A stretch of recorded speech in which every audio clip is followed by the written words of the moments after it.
How do you do what's right when everyone around you is doing what's wrong? Today we're going to talk about that on the Deep Dives podcast, episode 33.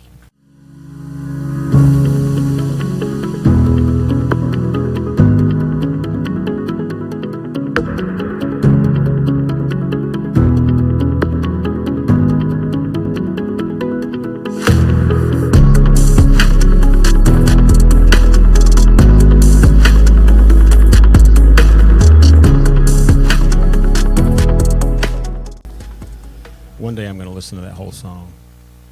I did like when we were first picking it out, I think I listened to the whole thing there. Does it change anywhere? A little bit, yeah. Okay. Like some more elements start to come in. Maybe one day we'll just keep it running while we start talking. We'll just do a whole hour make Chris's job really difficult when he edits it. Sounds good. Sounds good. How are you doing today, by the way? Doing okay. Strange. I'm in a strange mood. I know that's surprising to you and Chris, as you've witnessed my behavior this morning. I feel real segmented. Like I've got 4 or 5 things going on in my head at one time, and it's different. Anyway. You know that popular interview question, like when you're going for a new job or whatever, they'll always ask you, like, are you able to multitask? I never. No. Yeah, I mean, I never quite understood that because, like, most tasks you have to devote all your time. I think what they really mean by that is, can you switch back and forth between things quickly? Which I can do. A matter of finishing it, switching back and forth is not a problem with me. I think with most people it's not a problem. It's just, can you be involved in more than one project at once? Effectively. Yeah. Right. That's the key word, I think, effectively. Yeah. Doing it and to completion is also the key. For me, it was a struggle. It was a struggle. Even when I was a kid, meaning 3rd grade, I remember being this young. And if I say trapper keeper, does that mean anything to you? Remember those trapper keepers? I loved those trapper keepers. Those were like if you had the actual trapper keeper brand, you were like one of the cool kids. But if you had the fake one, like the knockoff, I don't even remember if it was knockoff or not. Trapper keeper or something. Well, I couldn't read, so it didn't matter to me. My mom gave it to me. It's a trapper keeper. Just go to school. I loved getting it, and I loved putting papers in it and closing it. But the first day was always the best day. I never kept the system. Yeah. I remember looking at it, and papers were just bulging out of it, and it wouldn't close anymore. I'm like, well, this isn't any good. Yeah. I actually never liked the trapper keepers. You didn't? Yeah, because I didn't like the zipper, around the sides and all the cloth and everything. I don't know. I was always just boring. I wanted the plain hard binder. If it worked, whatever system you have, if it works and you implement it, good for you. Yeah. You know what I mean? I just remember as a kid, like, the trapper keepers were cool, and I'm I don't like them though. They're cool. I'm not a cool kid. I'm not going to get one. Well, the systems of I've started trying to stay home one day a week. Okay. And it just... Is that why I haven't seen you on Sunday? I figure that's the best day. I stream it. That's right. They don't need me to take pictures there. Well, it was Monday. I was staying home Monday, and I was visiting my mother Friday, who lives about 30 miles away. But we switched it to Mondays, so I don't stay home on Mondays now. And I'm thankful, and I'm blessed, and I'm grateful that I can go visit my mother, and that's not going to change. I'm never going to change that. But I'm not home, right? I usually, I'm trying to get into the system of being with her in the morning, coming home and having that half day where I can do laundry and all that stuff. Yeah. Then we started doing pickleball. We do it on Thursday for the beginners, and then we do over at Navy Federal for the advanced on outdoor pickleball court. We do many Fridays and many Mondays. And I found it very difficult to be home doing laundry and trying to get the dishes done and everything taken care of, and then getting motivated to do pickleball at 7 p.m. I just I haven't been successful at doing that in the last 3 weeks. I'm actually designing a pickleball court Are right you now really? for a project. Yeah, it's a small part of a larger project. But Is it like a home or no, it's a industrial? big RV park / campground thing. Yeah. Around Pensacola? Over Milton. In Yeah. Milton. Okay, good. I want to know where it is whenever Okay. you're done. So the pickleball courts around town, they're here, but the most popular ones are you have to go and put your paddle at a certain place. Yeah. And whenever your paddle comes up, you can play. I'd rather go somewhere where there's not anybody playing. So. There's another client of mine who owns a bunch of property over in Panama City, and he just acquired this huge, like, decommissioned metal building, or emptied out metal building that was used as like some commercial site or whatever, but the concrete on the inside had all been scraped over by heavy equipment and all that stuff, and he's gonna go in and like put a leveler on top of that and smooth it all out. And he was going through different options with me about what he could use this big big building for. And he finally said, you know what? If all else fails, I can just make a ton of pickleball courts there. Yes. You know how much people charge to use a pickleball court? He's like, I don't know why it's so popular, but for some reason, people love pickleball now. I can just make that whole building into a pickleball like complex. It's that big. It could be. Oh yeah, man, he could do it. The city was talking about doing that downtown with the building. Are you familiar with that? There's a building downtown that's being renovated or repurposed or whatever, and somebody put in a bid to make it a pickleball complex. I don't know where that's gone. Yeah, one of these days I'll have to at least try it, since I'm getting involved on the design side. You should. It's really fun. It is. It's a good sport. It seems like, and correct me if I'm wrong, when I was a kid, I used to love playing ping pong. It seems like it's sort of like the middle ground between ping pong and tennis. It is. Yeah. Ping pong, tennis, throw in some racquetball, handball type of thing. The rules are set to where it's an equalizer. The rules are equalizers for people of varying degrees of ability. Yeah. That's what has made it so popular. Yeah. I'll tell you what got me interested in potentially getting involved, like almost to the point where, like, okay, I'm going to come Thursday to your thing, is when there's a gentleman in our gun club who's also in the pickleball thing that you do, and he was designing a pickleball launcher to practice with. And Don made that, man. In the back of my head, I'm like, okay, this is cool. Awesome. I want to build one. Yes. I want to, or at least, be involved in him building one. Well, I would love for you to be involved with it, because I think it's something. It's got so much potential. It's just, for our listeners, it's just like a baseball pitcher or a tennis launcher. It's kind of like a potato gun, but it's the with same pickleballs. thing. Yeah. So you can shoot out pretty consistent shots, and you can get used to your forehand or your backhand or whatever it is. It's a consistent way of getting the ball to you. Yeah. And it's so, and Don, if you're listening to this, I mean this in the best possible way. It's so crude. Right. It's attractive. You know what I mean? Yeah. It's long. It's huge. It's probably 20 feet long. Right. Something like that. And his leaf blower motor is what he uses. Right. And it just blows it out, man, and it's flying. And depending on the way he's got it now, depending on how you put the ball in the little hole on top, will depend on how fast it goes and how long it goes. You can put the ball in, then turn the motor on, and it's a little softer. You can turn the motor on, really push the ball down in there, and it's going to fly. You can turn the motor on and just barely set the ball down in there. It's going to do something different. So there's something about that breech that is. Yeah. Yes. And I think you said whenever he came into Gun Club and he got your opinion on how to make it more effective or how to make it do a certain couple things, you said put bores in it. Yeah. Right. And I think what he's going to do is cut it in two. Couple things. Put bores in it. Right. And then cut it in two and have a joint that he can use. Okay. So it can be more portable. Yeah. So we can bring it to other places. But anyway. The pickleball podcast, Chris. It's the pickleball podcast. Well, that leads us into our question that we are going to, so the past couple of weeks we've been like. Many people don't know the Bible talks about pickleball. We're not even talking about Bible yet. We'll get at it. But, the last couple of weeks we've been discussing a random question. That kind of. Oh, boy.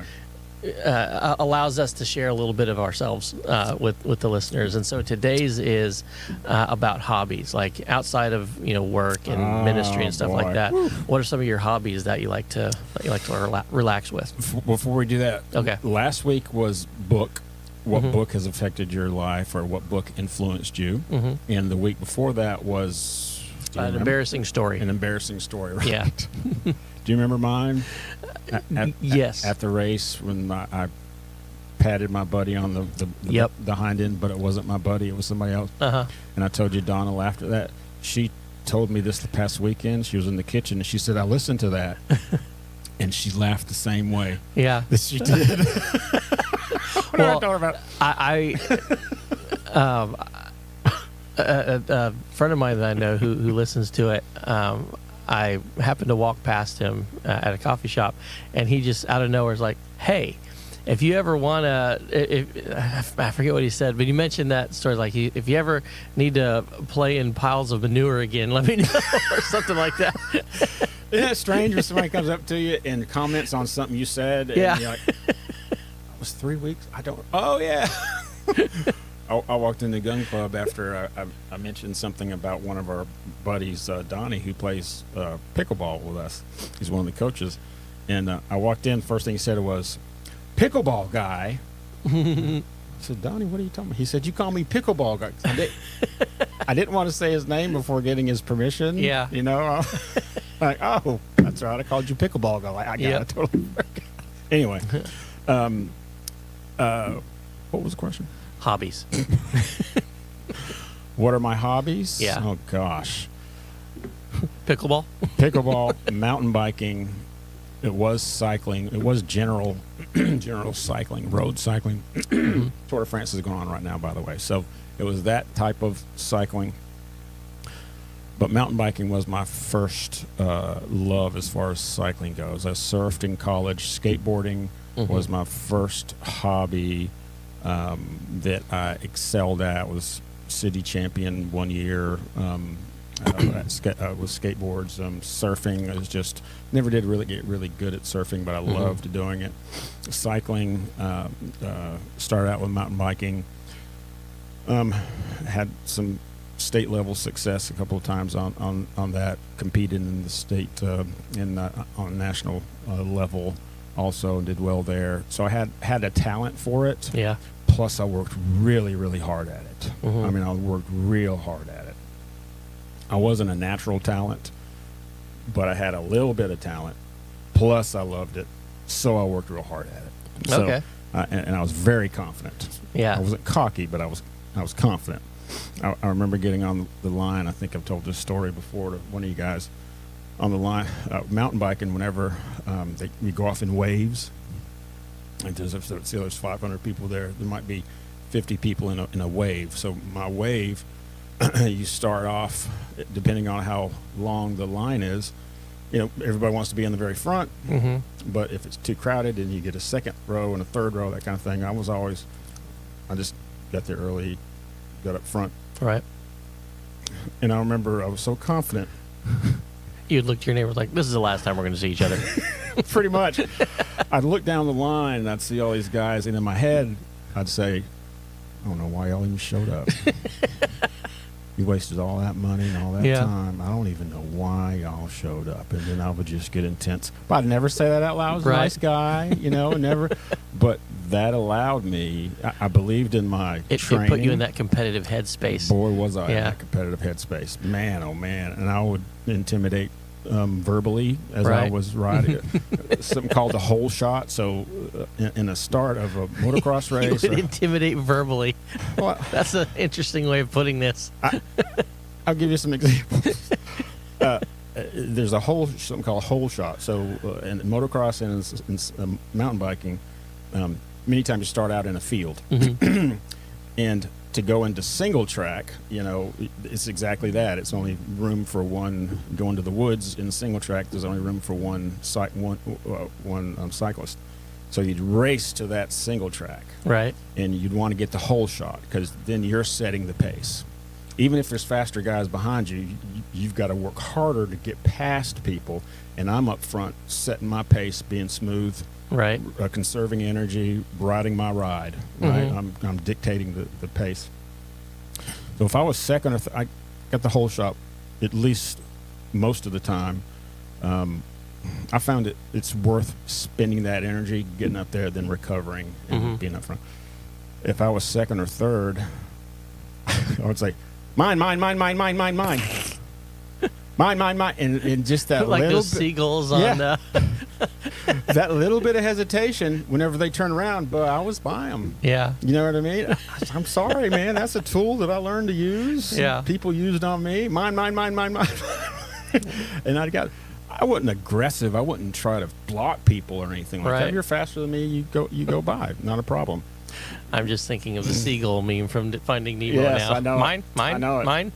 I was at a race in Ocala, and it was me and this was a state championship. And it was me and a guy who ended up being a good friend of mine.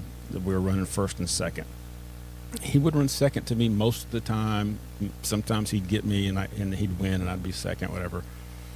But if it's a 10 race championship, we were in like race 8 or race 7, and we were pretty close. In points, we were equal. Really were. Even if I was 1 point ahead, if he won that race, he would be 1 point ahead. So anyway, so we're second of 3 laps. We're coming out of the single track, and we're riding this this open field between one single track and another. And I'm up front, and I'm putting the power down, man. I'm feeling good. I got the big gear. I'm just pedaling, and I'm going. I don't know how fast I'm going, but I'm going good. I hear this. Somebody's whistling. He said, "Man, it sure is nice in this draft." He's back there. He said, "Man, I love that attack you just put on. That was really nice." He was telling me he's back there just waiting. Yeah. Right? He's saying, "I'm not even He's working getting in hard. your head. I'm not even working hard," he's saying. So whenever he said, "Man, I love that attack you just put on." An attack is you intentionally expend a lot of energy to make a gap in between you and the person behind you, and that kind of takes the wind out of their sails. Right. That's the idea. If you can get out of sight, even better, because they don't know how far you are ahead, and they kind of end up giving up. But he's saying that attack was really nice, but if that's all you got, I'm going to get you. Yeah. I knew everything he was saying. Whistling. "Man, that attack was nice." I turned to him and said, "If you like that one, you're going to love this one." And I stood up and I just nailed it, man. I never saw him again. Yeah. I never saw him again. I love that. His effort to get in your head just made you Fed all me. the more. It fed me. I loved it. And there's a picture the photographer got me going into that single track. And I remember nostrils flared. It was right after I said it. It was one of my favorite pictures. I was kind of going down sideways, and it was nasty. And I remember I never saw him again until we were on the podium. In a second. So how'd you like those attacks? They're good. You're feeling good today. Anyway, I just started mountain biking again. Okay. I had heart surgery in 2018. Stopped cycling because the doctor. Man, it's already been 6 years ago. Yeah, can you believe that? August 8th will be 6 years. Yeah. Doctor said if I fell and hit my head, I could bleed out real quick. Yep. So I didn't ride for a while, but you know what, Josh? I could get in a car accident. I could fall walking out of the studio. Right. So I started mountain biking again, and man, I'm just in love with it. I'm going mountain biking as soon as we get through with this. I'm going to go mountain biking again. It's just something that I do for myself. I'm going to go inspect a house that's burned down. And you do that for yourself. Yeah, that's what I do for fun. You get paid handsomely to do that, and nobody's paying me anything to do this mountain bike thing. I see it as being in God's creation. I hadn't always seen it that way. Most of the time it was for speed. And I don't like being in God's creation when it's this hot out. Man, it is hot too. I like being in the AC in man's creation. No question, it's hot and it is limiting. There's no question about it. I was riding last week, and certainly don't ride as fast as I used to, so I'm able to look around and see some things. I thought, man, I need to bring my camera out here because I saw it out of the corner of my eye, and I slowed down, looked at it. It was it was some kind of plant Mm-hmm. that caught on. It looked like it caught on a spider web, and it was a plant that was just circular, big circle around until it stopped in the middle. It looked like a target. And I don't know what kind of plant that was, but I remember where it was. And I thought, man, what a great gift that was, just to see that as briefly as I saw it. But I saw another one later because I knew what I was looking for. I'm going to go back today and see if I can find out what that is. I started thinking, man, what else is in these woods? You know what I mean? So mountain biking, floral photography. Mountain biking is the biggest one right now. Okay. Mountain biking, photography. Yeah. Although I'm getting it's a hobby, but I'm getting paid to do it. I have aspirations of getting paid more to do that. Okay. But those are the two big ones right now. Cool. Yeah. Yeah. Thank you for that. You can cut all that out, Chris. Just cut all that stuff out, man. This is a perfect example of how I am today. I'm very chatty. Yeah. What about you, Josh? What are your hobbies? Reading, building codes? No, that's just what I do for work. But it's funny because my wife kind of jokes with me about this every now and then. I love engineering. Yes. I'm lucky enough to do that as my career, but I love it anyway. And even when I'm not like doing it for work, a lot of times I'm doing something that's related to engineering in some way. Mm-hmm. Like one of my favorite things to do when I don't have any other responsibilities or whatever, I have several 3D printers. I have a laser cutter, different fabricating tools, stuff like that. I love just designing things, creating things. Yeah, and most people when they get into 3D, well, not most people, but a lot of people, they think when you talk about 3D printing, it's like you download a figurine and you 3D print a little, video game character or something like that. Yeah, that's not me. I do like design little like knobs or brackets or things to incorporate. Like one of the projects that I've been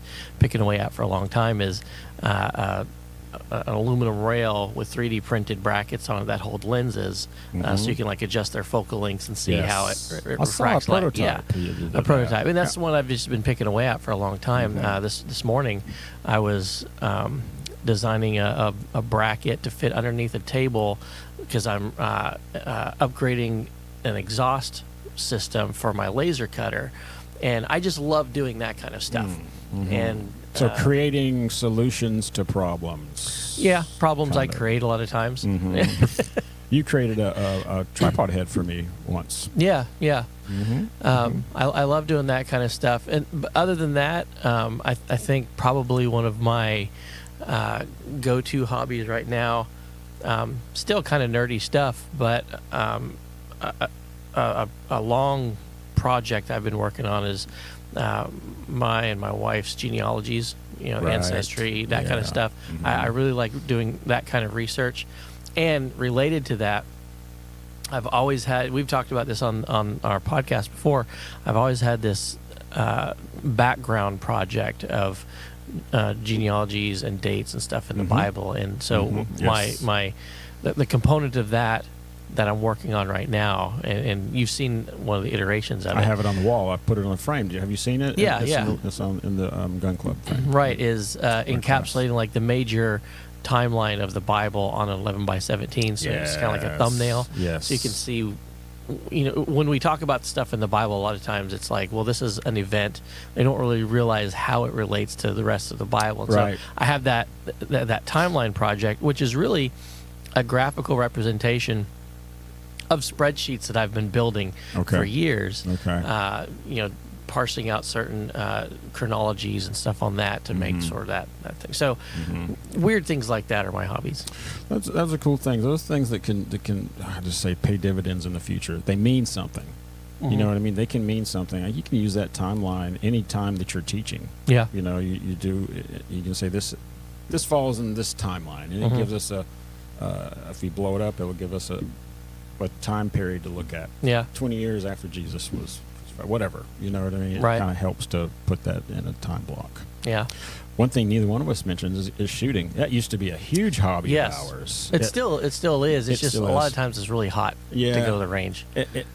Listen, But yeah, I actually just got a 50 caliber rifle. did you? A Oh, that's couple right. weeks ago. You Yeah. did. You got Yeah. paid in Yeah. in rifle, didn't you? Right. Man, that's a good looking rifle too. Yeah. Wow, 50 caliber. I can't wait to shoot that thing. Yeah, I have no idea where to shoot it though. It's going to have to be somewhere out in our range. I don't know. Yeah. It's like $5 each shot, probably. Oh, more than that. Yeah. Oh my gosh, really? Yeah, a pack. Well, it came with 2 boxes of ammo, and they're a couple years old. Good so gracious. at the time, a 20 pack was like $75. Good That's the price golly. tag on them. Wow. So I'll probably never shoot more than 2 boxes of ammo. Right. Oh, sure. But just having it is Yeah. part of your collection. Whatever. You know. Chris, you and I, we used to go to the range every Saturday. Mhm. I mean, some group of us was out there every Saturday. And Yeah. we'd have, for the gun club, we would have, there's one point, do you remember, Chris, we had, I just upgraded my training certification too. oh, by I the way. got to do that. Yeah. I got to do that too. Yep. It seems like I just did it. I hadn't Yeah, taught every 2 years. this whole year. Oh, every 2 years? Yeah, I think so. Okay. So This yeah, whole- yours should be coming up too. This whole year I hadn't taught anybody anything. Well, I mean, gun club every Wednesday. That's true. Yeah, I mean that's why we got I it, guess is that's so true. that we could be legitimate. That's so part of my life. I don't even Yeah. count that as part of it. But you're right. Every Wednesday, yeah. But one-on-one at the range, I guess, is what Yeah. I'm thinking. You know, picking up a gun properly and Right. presenting it and all that stuff is. I miss that. But man, it's hard to do everything. It's hard to do photography, mountain biking, pickleball, Yeah, gun. that's the It's thing about different. hobbies. Like, at least with me, like my interests are so varied that there's a potential for so many different hobbies. I really Yeah. have to prioritize my hobbies because I don't have any free time I basically. know it. We have to find out some time to teach you how to use your camera. Yeah. I think you're going to be a quick student on that, quick learning. Hey, by the way, you met my cousin Cindy and Buddy and Chris. You met them right in this room. Yep. I've mentioned Cindy and Buddy more than a handful of times. Yep. Here. Your cousin and cousin-in-law. Yep, cousin and cousin-in-law. That's right. They were here for 4th of July, and they came to church on Sunday, and we brought them over here. And they are 2 of our loyal listeners. Yep. About 25% of our whole. Yeah. Yeah. So funny. But anyway, I'm so glad y'all met them because they mean a great deal to me. Yeah, it was a lot of both fun. them. We went after If any of our other listeners would ever like to Yeah. come and the other 2 would see like to come by. see the place where all the magic happens. Oh yeah, this is magic. Anyway, it was fun. We celebrated Independence Day on Sunday, and I was blessed enough, and Chris helped to take pictures of whoever wanted their picture taken in front of a red, white, and blue background. And that's one of the things that our church offers is free professional photographs. I say professional in a very loose way, but it looks professional. Right. Our equipment is very professional, and my skills have gotten better. I can't say as a professional, but they're better than an iPhone shot. Right. That's for sure. Well, professional just means it's better than the average person. And then, Right. then it's yeah. Yeah. Then It's like professional. being the one-eyed man in the land of the blind. Yes, that's right. That's right. I'm the one-eyed man. But it was fun, and I'm glad that they were able to that y'all were able to meet them. Yeah. And Yeah, as a patriotic service that we had this past Sunday, because so our previous episode you and I recorded on July 4th. Right. And the Sunday we had that patriotic service That's right. where really the topic of the sermon was the same topic we're talking about today about how to do what's right when everyone around you is doing wrong. Yeah. what a challenging thing to do. One that's really easy to talk about but really difficult to implement. Yes, I was faced with that the other day in a very small way. Gosh, I went Monday or Tuesday. Must have been Tuesday. I went over. I live 30 minutes away from the trails, mountain bike trails.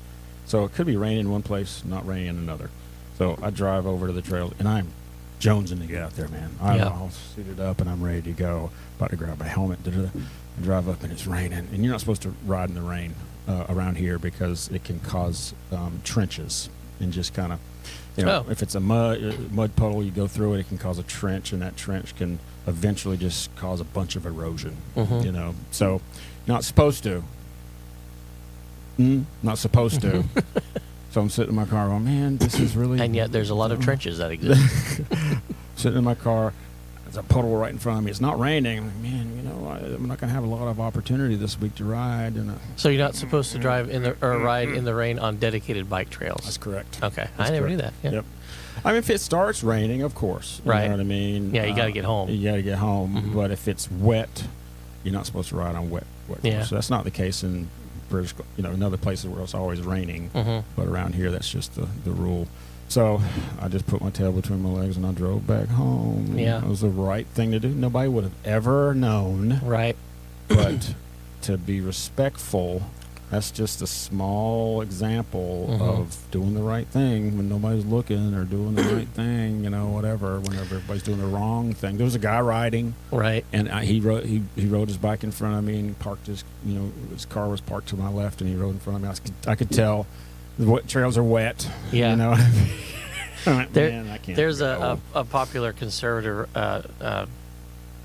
that's, I guess, not a radio host, podcast host or whatever nowadays, and he said something that has always resonated with me, and he was talking about in the context of like the shopping carts when you Mhm. return your shopping cart at the grocery store or whatever. Right.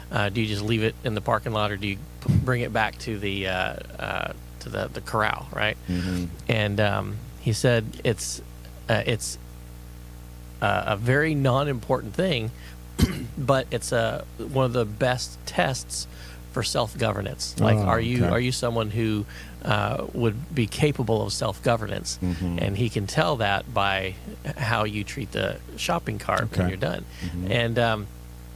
And one of the reasons that resonated with me is because I've always been the kind of person that puts the cart back. Even before I heard that, that's always Mhm. been a pet peeve of mine. Yeah. When people leave their shopping cart in the parking lot, or what sometimes even gets me annoyed even more is when they'll so this is going to be a shopping cart right now. Okay. So It's a rant day, by the way. Yes. We ranted before we got on air. right, but probably yeah, gonna this rant all after, this is all going Chris. to come back around to the topic, right? But yeah, they'll either leave the cart in the parking lot, or they'll leave the cart in the store, but they won't push it back into how the carts are nested. They It's just a kind whole 3 foot. yeah, it's That's a whole 3 foot. They just take the stuff out and they just leave it there. I'm like, you're 3 foot away. I know. You just push it back, and it bothers me so much. I will go and I'll re-nest Just them. stare at him, go. Yeah, exactly. See how that works? Yeah. Or in the corral, all the baskets are just a disheveled mess because nobody actually nests the carts. They just Yeah. well, it's near the perimeter of the thing, so I'm just going to leave it like that. And you can fit so many more carts in that corral, but not when it's all chaos. So Yeah. like my brain doesn't let me leave that. I have to like go and straighten all the baskets up and make it to where it's a nice ordered corral. Right. There. Yeah. Now I can sleep. Exactly. And so and like, but now when I do that, I'm like, none of these people are capable of self-governance. Now you're judging them. I'm the only one I'm the king of all the people that are dumb. But You're but- mellowing out with age. yeah, but it kind of gets to your point. Nobody would have known Yeah. if you wrote it, but it was a choice you made to do what's right. It's a sign that you're probably more capable of self-governance than someone else who would have just done it. Is it that, or is it the guilt that I would feel afterwards? You know, Either what I way, it mean? relates to the same thing. It results the same result. And honestly, if I'm sitting there thinking, You I have wasn't- personal responsibility when Yeah. you're not being held to it. I wasn't, if I'm honest, I wasn't thinking of the guilt that I would feel, but I can see how that would be a motivator too. Yeah. If I was going to feel that guilty, then why would I guess I knew I was going to be able to ride at least in another week. Right. You know what I mean? I knew that. And the rest of the day, I was literally sitting in my car going, well, if I don't ride, I can go do this. Right. You know what I mean? So I had alternatives, and that's exactly what I did. I got some good work done, but if I'm out somewhere in Colorado and I don't know what I would do. Yeah. If I was leaving that day to go home and this was the only day that I had to ride, I don't know. Well, I'm not sure I would have. What if you were a young man in Judah who had just been taken from your home and taken to Babylon? Would you have done that, which was right? I don't know, man. I don't know. Every time Josh, every time you bring up the Bible, I look at myself and I say, what would I do? Yeah. And I look at one of the things about becoming wiser, I think, at least for me, and becoming closer to God, it's easier for me to put myself in a situation of the people that are making bad decisions instead of, like when I was a new Christian, saying, how could they have made that decision? Well, guess what, Destra? You make those decisions every day. You make those decisions every day. That's why the Bible is for you to see yourself in this, right? I mean, the mirror of His Word. That's exactly it, you know, and that softened me, but I'm glad that He's given me that insight to be able to if I can look at them and go, yeah, I would have made that bad decision too. If I'm walking out for however many years and I'm just eating manna from sky, I'd get tired of that bread. Right. You know, hey, I'm tired of this bread. God is raining food on you. Yeah. I'd rather be a slave. That's probably what I would have said. Right. You know, I'd rather go back and be. At least it was construction. I mean, it was constructed. I was semi-safe, different food.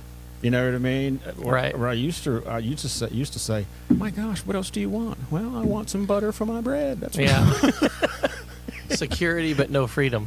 You know, which one do you want? Right. You know, some people are better in prison because of the security, right, or whatever. You know, if they're that was one of the sort of paradoxes. What's plural paradox? I don't know. That our founding fathers struggled with a little bit too. I didn't learn that at UNC. Or the contradictions, right? Because you know, think of the slaves in Egypt, right? The Israelites when they were enslaved. Looking back on it, they're like, well, we were safe there. Yeah. But we had no freedom. In reality, their lack of freedom also made them unsafe. You know, and there's a thing there, like, is there? This is one thing that we struggle with a lot in this country is we're constantly looking to government to solve our problems, and every time we do that, we constantly cede over some responsibility that we're normally taking care of, and we give that over to the government for them to take care of it. We give up some of our personal liberty for what we perceive as security of a government taking care of that for us. I get chill bumps when you talk like that because I know it's true. Yeah. I know it's true. And historically, what happens is the government accumulates so much of that. Little by little, though. Yeah. Right? You boil the frog 1 degree at a time, right? Until there reaches sort of a tipping point where now the government has so much of that now they can just do whatever they want with you, and you can't do it. So, you know, you're trading. There's a perception that you're trading that personal liberty for security, but there comes a point where that security you don't have that either. Right. And that's sort of the situation that we often find ourselves in modern day America, is because every campaign promise is usually, let the government do this for you. Let the government do this for you. And that was a stark difference between our founding documents and a very similar sounding founding document in French, in France. We had the Declaration of Independence. They had the Declaration of the Rights of Man and the Citizen. And there's a lot of similar language between the two about rights and what can and can't, what rights can and can't be infringed upon and all that stuff. But the most significant difference between those two, the ideologies that were presented in those two documents, was ours started off by saying that we have certain inalienable rights that were given to us by our Creator. We're endowed by our Creator with certain rights. So because we are rights. Human, we have these rights. Just because we were born, we have these rights. Right, and that's an extremely important founding principle, because Sure. the other side of that is we have rights that are given to us by the state. And that's what was in the other document, the Declaration of the Rights of Man and the Citizen. From French. Yes. French. Yeah, French Revolution, right? Okay. As a product of that. So, if our rights come from our Creator, then that means we might find ourselves in a situation where we're voting about something as a country, and it might be the stain on America's history that everyone likes to look to is slavery, right? Where at one time the support of slavery had a Democratic majority, Right. not Democratic in terms of like Democrat and Republican, but kind of. But anyway, but in terms of like a voting democracy, right? There's a majority. More people voted yes than no for slavery, or at least basically. more people voted that we will accept this atrocity for any certain number of reasons. Okay.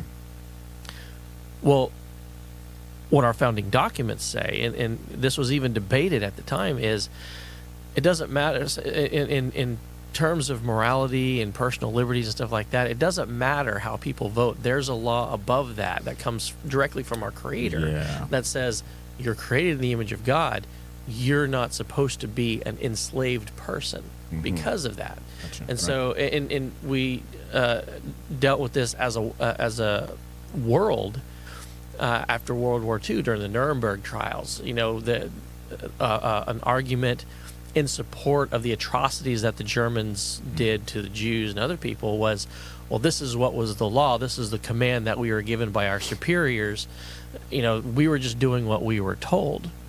And the counter to that, or the rebuttal to that, was, well, there's a law that's above that you violated, that everybody knows to be true. You know, it's like innate in us that what was going on was an atrocity, regardless of the fact that it may have been legal, it may have been majority vote, it may have been a command from your superiors. It was wrong regardless. When you're in a position where your rights are dictated by the state, the next question is, well, who is the state? The state is made up of people. How do those people get there? Usually they're elected, right? How are those rights formed? Ultimately, what the citizens' rights are made of is a majority vote of the citizens. And so what might be a right today can be taken away tomorrow because our rights come from the state. The state's governed by a majority vote of the people in a democratic form of government.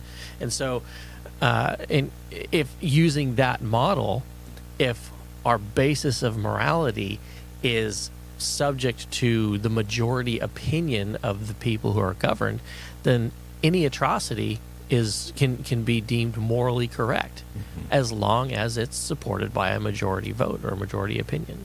And that's not what our founding documents say. That's really kind of how we're operating right now in our country, but that's not what our founding documents say, and that's not how the Bible is set up either. Our rights come from our Creator, and that Creator is the moral authority. And we can have a different opinion, but that doesn't mean our opinion makes something right that is otherwise wrong. Interesting. Last night we in Gun Club, and last night was one of the first times in the entire time that we have Gun Club that you and Chris were not there. Yes. I don't even remember if there was another time that both of y'all weren't there. So it was me.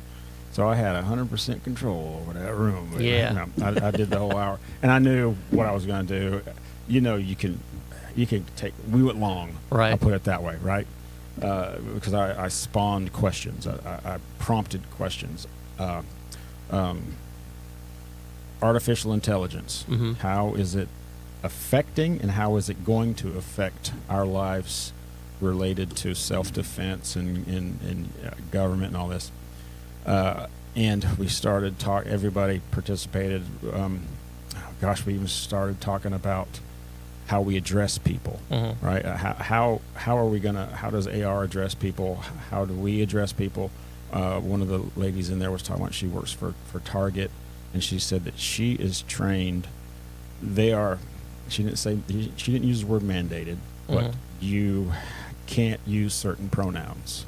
You have to address people with different pronouns that the Target deems necessary. I don't know what that is, but what a great example of what are the correct pronouns? Who says what? Where did that even come from? Where did the correct pronoun come from? Who is it? Well, it's coming from Target. That's who it's coming from. So I told her, I said, look, if I work for Target, I'm doing that.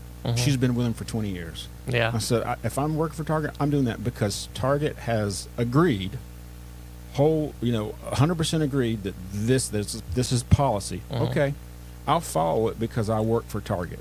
It's not impugning on my rights as a Christian. Right. If I call, instead of saying her, I say whatever they want me to say. Okay, good.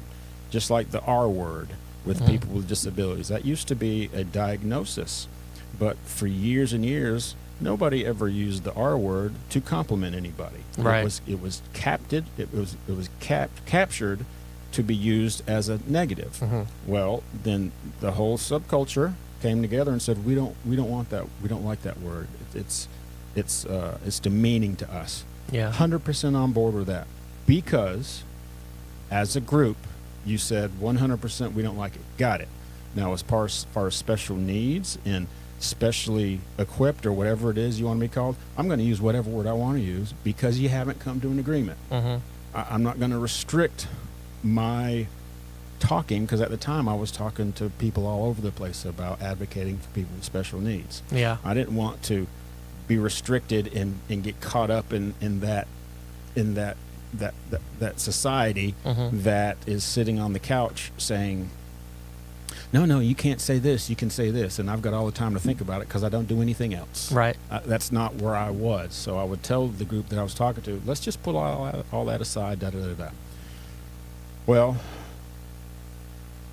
until you start saying I can't say I have a blessed day or start talking about Christ and all that, then I'll follow those little silly rules that you got, because I've already got 20 years in with Target. I'm not going to jeopardize that, right? But is that what we're talking about, Josh? It's not a rule. If Target starts telling me Sunday you got to work every Sunday and going to church, I don't care. That's not my thing. That's whenever I start having a problem with it. Yeah. Right. Whenever it starts infringing on my right to worship. And that's kind of what Daniel and his friends are going through too. Right. So Daniel chapter 1, it opens up with Nebuchadnezzar sieging Jerusalem. And if you remember just the brief history of Israel, they leave Egypt, they wander for 40 years, they come into the promised land. There's like 300 or so years of the judges, and then the kings happen. And over the course, like after Saul, David, and Solomon, the kingdom splits into the northern and the southern kingdom. The northern kingdom descends into evil. They get taken over by the Assyrians. A couple hundred years later, the southern kingdom does the same thing. They get taken over by the Babylonians. And that's where Daniel picks up, because it talks about, Nebuchadnezzar, the Babylonian Empire, attacked Judah 3 times, sieged Jerusalem 3 times. And the first time they took captives over, and that was when Daniel and his friends were taken as young men from their homes in Judah, and they were transplanted into Babylon. And in Nebuchadnezzar, it says here, the king spake. So, well, actually, let me go back to verse 2. It said that he, being Nebuchadnezzar, not just sieged Jerusalem, attacked Judah, but he also brought the vessels of the treasure house into the treasure house of his God. So he took a lot of the artifacts of the temple, the gold, all that kind of stuff, and took them out of the temple in Jerusalem and brought them into the house of his god, Nebuchadnezzar's god, the Babylonian, pantheon of deities or whatever. And so kind of adding insult to injury. I've just conquered you. I'm going to take all the stuff from your God, who claims to be the one true God, the God of Abraham, Isaac, and Jacob, the ones that delivered you from Egypt and all this stuff. Coincidentally, the guy that you rejected. That's part of the reason they were captive in the first place. But I'm going to take all that stuff and I'm going to put them in the house built to my God, this pagan deity. Well, it says, the king spake unto Ashpenaz, the master of his eunuchs, that he should bring certain of the children of Israel and of the king's seed and of the princes, children in whom was no blemish, but well favored, skillful in all wisdom, cunning in knowledge, understanding science, and such as had ability in them to stand in the king's palace, and whom they might teach the learning and the tongue of the Chaldeans. So Nebuchadnezzar didn't just conquer Judah, didn't just siege Jerusalem. He took the best and the brightest out of it and decided, I'm going to take the best and the brightest. We're going to bring them over to Babylon. We're going to educate them in our ways, and we're going to put that intelligence to our use. And Daniel and his 3 friends were part of that system. And it said here in verse 5, the king appointed them a daily provision of the king's meat and of the wine which he drank, so nourishing them 3 years, that at the end thereof they might stand before the king. So he basically put them through 3 years of college, Babylonian college. Like, you're coming to Babylon, you're going to be in our schools, we're going to feed you, we're going to house you, we're going to educate you, and then at the end of that, you're going to be our instruments of wisdom and help us make decisions, all that kind of stuff. Okay. You're now Babylonian. Wow. Basically. And it said, among these were the children of Judah, Daniel, Hananiah, Mishael, and Azariah, which immediately upon being brought to Babylon, those names went away. So you're not Daniel, you're not Hananiah, you're not Mishael, you're not Azariah, you're Belteshazzar, you're Shadrach, Meshach, and Abednego.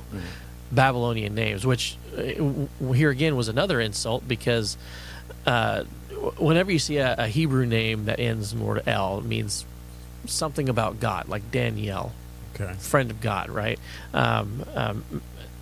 Mishael, same thing. These were traditional Hebrew names. They named their kids after things about God a lot of times, and so Nebuchadnezzar stripped them of this identity in his efforts to make them Babylonian, and gave them Babylonian names. Many of them no longer referred to their God, but referred to a Babylonian God, right? So it says, under the prince of the eunuchs, he gave names, Shadrach, Meshach, and Abednego, all that stuff. But Daniel purposed in his heart that he would not defile himself with the portion of the king's meat, nor with the wine which he drank. Therefore he requested of the prince of the eunuchs that he might not defile himself. And so he enters into this agreement with the boss, basically, because he's supposed to train for 3 years, have a special Babylonian diet during that time, eat the king's meat, all the best. And he said, we'd rather not do that.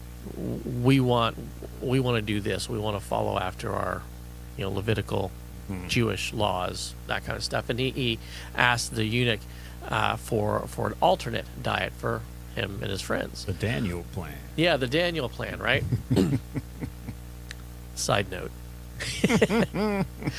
So I remember a long time ago, I was working at an engineering firm, and the lady who was the secretary there went to another church in town, and she and the other ladies were doing this. They called it the Daniel fast, where they're eating the same thing. And she was telling me about it, and she didn't know I was joking with her, but I said, "Oh, that's interesting. I actually I do the Peter fast, the New Testament." She's like, "Oh, really? What's that?" So I explained to her, there's this one time where Peter had a vision where God, opened up a blanket and there's all these different things in it, and he said, both clean and unclean or whatever, and God says, eat whatever you want. That's my plan. I said, yeah, That's the one I follow. It's not a 30-day thing for me. It's a lifelong. That's how dedicated I am. It's you realize I was joking, just like, oh my goodness. It's 30 seconds of my life I'll never get back. Right. She says. Because God was telling Peter, like anything is an analogy of Jew and Gentile. Right. I've made both. Unclean. They're not, yeah, to be looked down upon. But anyway, I can see her going, move on, Josh. Yeah. I don't even want to know I talk to you. But so anyway, Daniel and his friends here made this this proposal. Said we'd like to stick with our Hebrew Levitical diet that we're familiar with, and the eunuch wasn't having it. He was afraid, like, well, if you do that, the reason the king does this is he wants you to be healthy and well fed and well nourished, so that you can be top of your at the top of your game when he starts employing you for real in his court. And so he's like, well, let's just do a trial run. We got 3 years, so why don't you just give us a couple days? I think he said like a couple weeks or something like that. He said,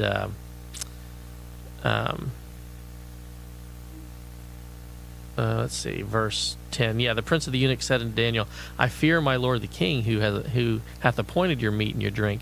For why should he see your faces worse liking than the children which are of your sort? Then shall you make me endanger my head to the king. And said Daniel to Melzar, the prince of the eunuchs, had said over Daniel, Hananiah, Mishael, and Azariah. Daniel said, prove thy servants, I beseech thee. I just lost my tablet, just fritzed on me. Okay.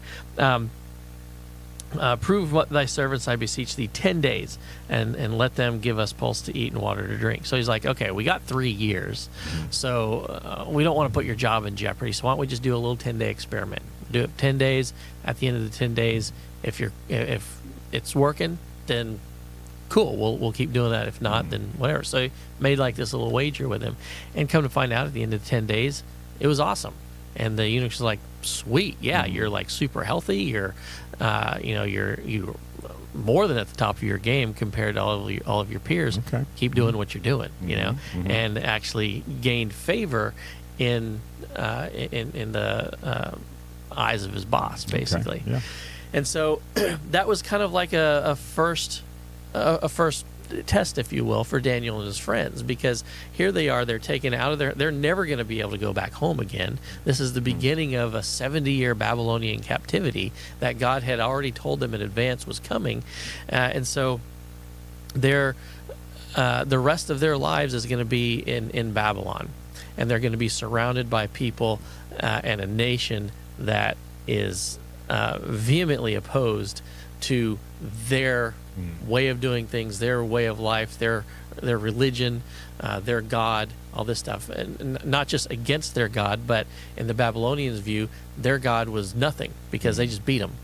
And so got all their stuff. Yeah, beat them, got all their stuff, and got them as well. And so there was a lot of encouragement for them to just go with the flow.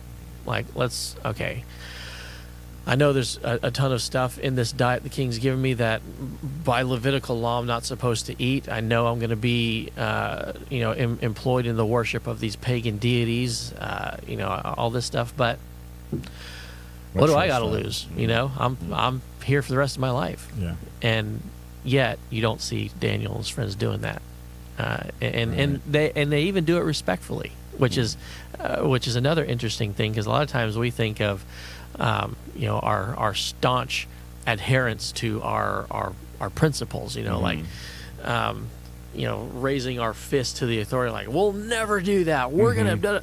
Daniel doesn't do that. He has a really cool attitude about it. He's like, well, why don't we just do a test, 10 days, right? And if it's all good, then we can just keep going with it.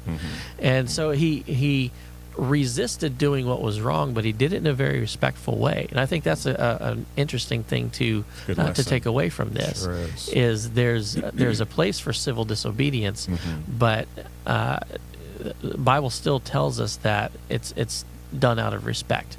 And when you compare this to our founding documents as a nation, Declaration of Independence, they shared that principle as well, because they were critical of the British Crown at the time, because the king was infringing on their rights, their inalienable rights. That's why they started the Declaration of Independence with that sort of preamble. Right. We're endowed by our Creator with rights, and it's governments should not infringe upon those rights, and when they do, it's the duty of the citizen to correct that. And in that document, they even stated, like, this is not a small decision. This isn't something like we're just annoyed at something that they're doing, so we're calling for this large-scale rebellion against the authority that God set up. He said the Declaration of Independence says this isn't an easy decision, and it even said that we're called to suffer while evils are sufferable. So, like Daniel here, he didn't resist and said, forget you, I'm going back home, all this stuff. He put himself in subjection to his new authority that God had set over him. But within that context, he still did that which was right. He suffered while evils were sufferable, but when it came to following what God's direction for his life was, he did that, but he did it in a very respectful way.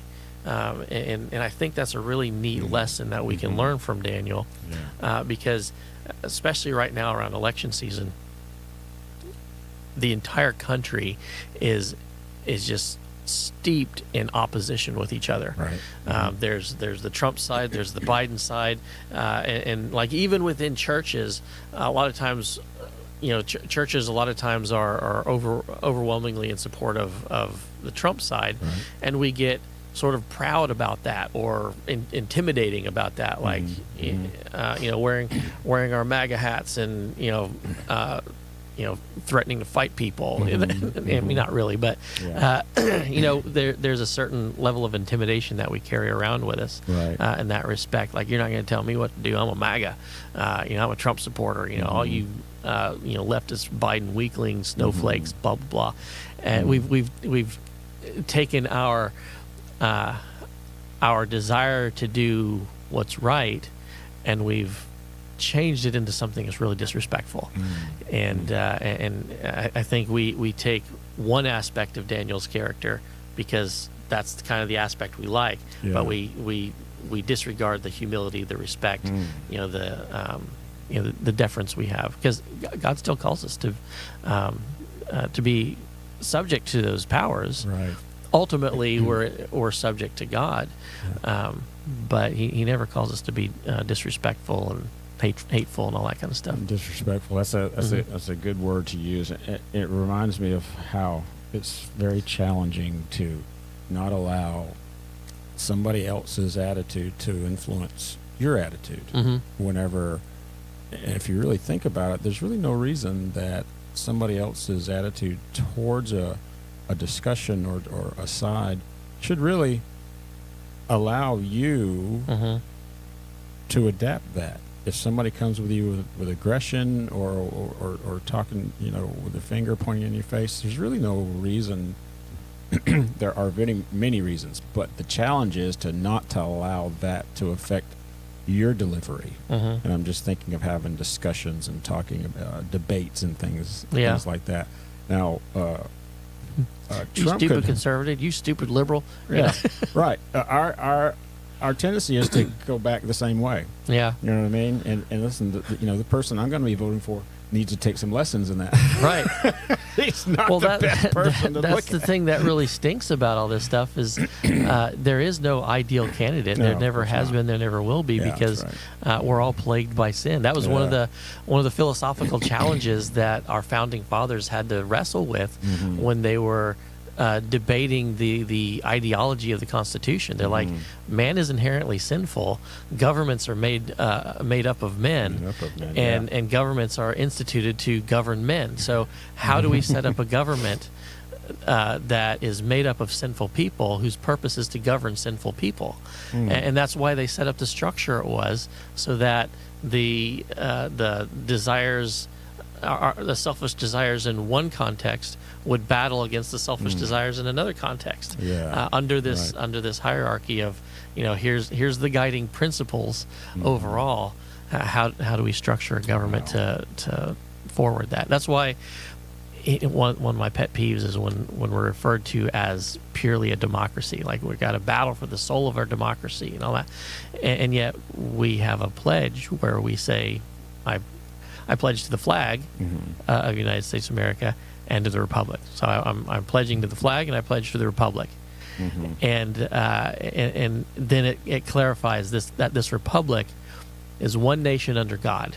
This nation is indivisible, because that's important too. Because when we instituted the Constitution, we had just come out of a period of time in America where we were under the Articles of Confederation, where all the states were sovereign, separate entities.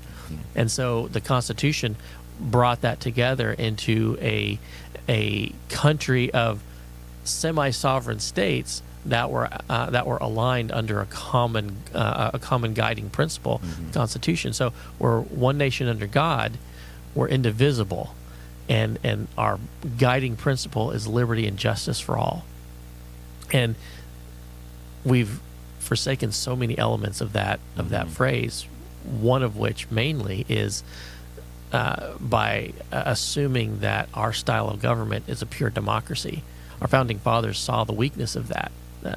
Democracy, at the same time, they were laying the foundations of our government. They were seeing the failures of a pure democracy in the French Revolution in Europe. And so we have sections of our government. We have House of Representatives that's elected by pure democracy. At the time, we had a Senate that was appointed by state legislatures, more of a republic. And we have elements of a monarchy where we have an executive branch, the president. We have elements of, and then we have a judicial branch that sort of keeps those other ones in check. That's appointed by the executive branch, but their responsibility is to make sure that the actions of the other two branches are aligned with the philosophy and the guidance of the Constitution. And so that's why it was called the Great Experiment, because this had never been done before, creating a balanced government that had elements of democracy, elements of republic, elements of monarchy, elements of these other things that were all in this delicate balance, only held together by our common guiding principles that our liberties come from a creator, and there's a moral authority that is above our human abilities to define what's right and wrong. Wow, you make it sound so uncomplicated, but it's uncomplicated in idea, but really complicated in implementation. Yes, right. That's right. Josh, we're at an hour 7. Let's call it a day. Yeah. I talked to Brad Kane. He's going to come on the last Thursday of the month. Okay. Talk to us about his experiences in Israel. Sweet. Going to be fun. Yeah. I guess that's probably a couple weeks away. I guess something like that. Right. Yeah. Last week. Yeah. Yeah. Sounds good. Josh, thanks for being here. Yep. A lot of fun. Chris, thanks for being here.